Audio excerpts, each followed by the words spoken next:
Good morning to everybody out there. This is a Friday morning video update on Hurricane Irma for HurricaneTrack.com. And we continue to track this very impressive storm. And a couple of points this morning that I want to make that's a little bit better news, but it really shouldn't change the way, if you live in South Florida, really all of Florida, except for the Panhandle, it shouldn't influence the way you're going to respond to the storm. We have seen a weakening trend. The storm is now down to 155 miles per hour as of the 5 a.m. advisory, which is great news.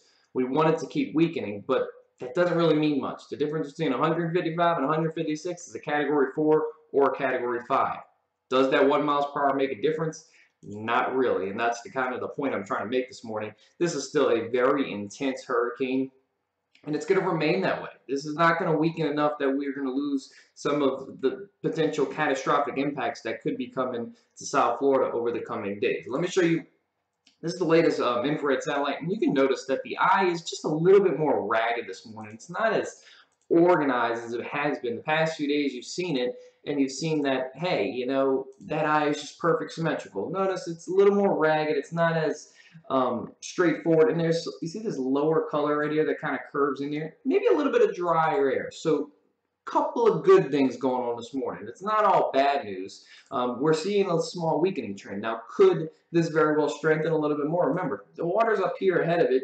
There's not much land, you know, and there's very warm waters. And the conditions are perfect in the upper level environment. You see that with the outflow spinning outward. This could still re-strengthen just a little bit, especially once it gets over this kind of pocket between Cuba and the United States and, you know, Florida. It could strengthen in this pocket as it comes, say, on shore on Sunday. So Saturday night and a Sunday could be another one of those strengthening phases. We hope not, but that's just something we're going to have to watch over the coming days. Let me show you the latest track from the National Hurricane Center. Another thing we've seen overnight tonight, models are shifted just a little bit more west. When I say shift, we're talking about 25 to 50 miles. Not a huge shift, but at this stage of the game, it makes a difference, okay?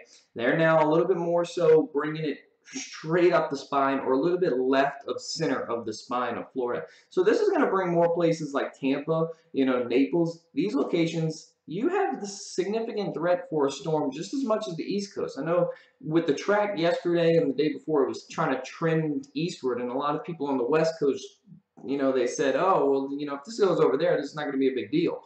We're seeing the trend come a little bit more back. And just remember, if it stays over if it gets over the far southeastern Gulf, you can be talking about a significant impact in the Tampa Bay, you know, Naples, Port Charlotte areas on the west coast of Florida, and also on the east coast of Florida. Because the storm is so big, Miami would still have significant impacts. Another thing I want to point out this morning, instead of driving due north into the Carolinas, it does seem like the storm is going to want to bend back west. As that upper low dives down here, it's going to kind of slingshot it around it, and when it does that, it's going to pull the storm more so westerly. Great news because it's lessening the impacts on the Carolinas, but there's still going to be some significant problems if you're in Georgia and especially South Carolina. Looks like North Carolina, some wind, some rain, but we're not talking about a direct impact from a hurricane anymore. Could shift back, but I'm feeling better about the Carolinas that as long as the storm stays inland over Florida, it's going to continue to weaken, obviously.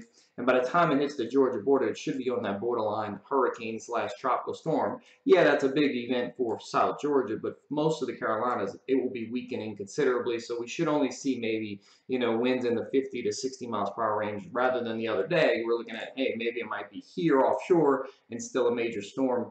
That is looking less likely now. Let me show you the latest track models, and you can see some still try to bring it back offshore, but the majority, the consensus, is right over South Florida. This storm looks to take a direct hit on South Florida. That's where the National Hurricane Center track is, and then it slowly kind of bends it back west up here. Only a few models now are far enough offshore to really allow this thing to either stay the same strength or maybe strengthen a little bit along the Gulf Stream, but most of those models have sort of been slowly trending west. So it does look like we're going to see a direct impact in South Florida. As we go into Sunday, remember that the landfall day is going to be Sunday, probably morning into the afternoon hours in South Florida. Saturday is when the conditions are going to deteriorate. So today is the last day for anybody to kind of rush their preparations together if they're in South Florida. If you're in central and northern Florida, Orlando, Tampa, Jacksonville, you have part of Saturday too. But again, those conditions will be going downhill Saturday night as well.